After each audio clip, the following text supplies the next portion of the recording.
Hey, School Bus here. Today we're bringing sweet justice in a world where there is none. And by that I mean, we're going to be killing in the name of all of those that don't like the IS-3A. Most notably, at least in my section of the World of Tanks universe, for Tankers was pretty raw, and he was the one who gave me the code for this tank. And so, yeah, that's what inspired the intro, and we're going to go forth and we're going to deliver justice with the 7 days of rental that we've got here. I think right now I'm sitting at 5 days left. But if any of you have seen Quickie Baby's video, yeah, this isn't going to be as good as that because, well, he's QB and there's just no messing with the QB. But we are still going to have a pretty great game here with the EBR 75 doing exactly what it does best, and that is moving fast and delivering precision shots, like right here into the back of this tasty little Super Pershing that is completely out of his friggin' mind for trying to go over to the hill. I can't even believe he made it that far over there. But notice how quickly I was able to get those two next shells up. I mean, it does not have a very long reload. Those 10 seconds go by real quick. It feels real quick compared to a lot of other autoloaders. Oh, look at this. We've got some heavy tanks camping base. And a bit of a spoiler alert, I am amazed how successful this team is, given the fact that a significant part of their forces never really left the base camp area. So, I don't know, maybe it's a strategy. If it's stupid and works, And if all that's keeping you around here is the prospect of seeing an IS-3A die at the hands of a tiny little wheeled light tank, then maybe at like 4.5 minutes or so, somewhere around there, that might be where you'd want to skip to. But if you do it, I'm going to be able to tell, because YouTube will tell me. But, hey, time's money, right? So, you got to get going on, well, you can go take a look. We'll wait and get greedy in just a moment here, and then we'll pay dealer for it. And there it was, the Defender. So there we go, we've got a Defender, and we've got an E75.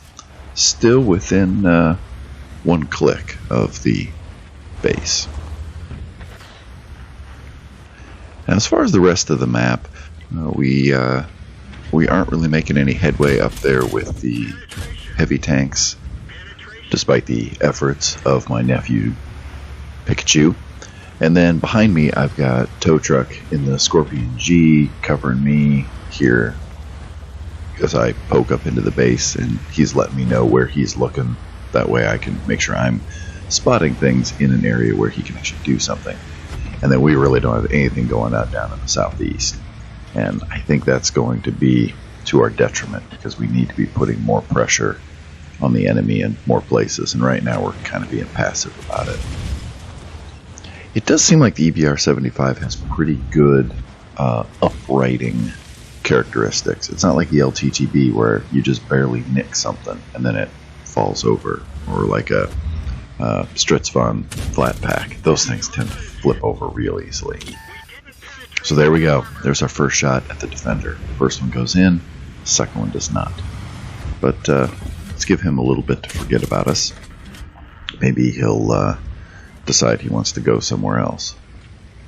There's a key to shooting heavy tanks when you're in any light tank, especially this. You got to hit him in the side. Alright, IS-3A, I've got 2 shells with your name on it, and it'll only take 1 to finish the job. We will consider justice to have been done on this day.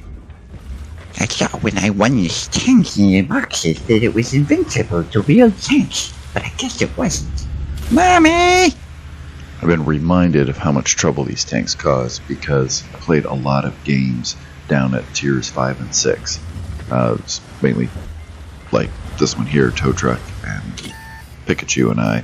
And Pikachu doesn't have anything beyond tier 7. He has this one, there's kind of a rental period going on the Patriot that he had from a while ago. It's actually not a rental, it's where you actually have a number of games you can play.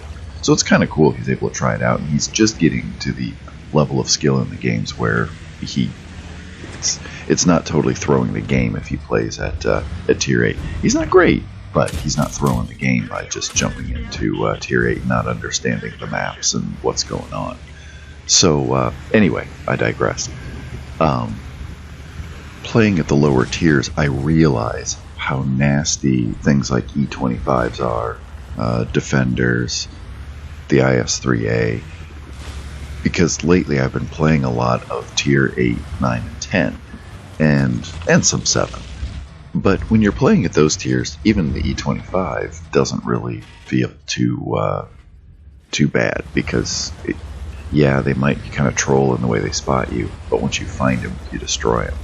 You can't do that when you're in a Tier 5 tank. And then as for the Defender and IS-3A, then yeah, if you're matched up Tier 8 versus Tier 8, they can be rather difficult. But if you're in a Tier 9 or 10 tank, then you lay waste to them easily as well. So I do have a better appreciation after yesterday for those who are grinding through the game and are basically doing it 3 years later than what I was at that point of the game. Definitely 2 years, but maybe as much as 3. And a lot's changed in the game since then.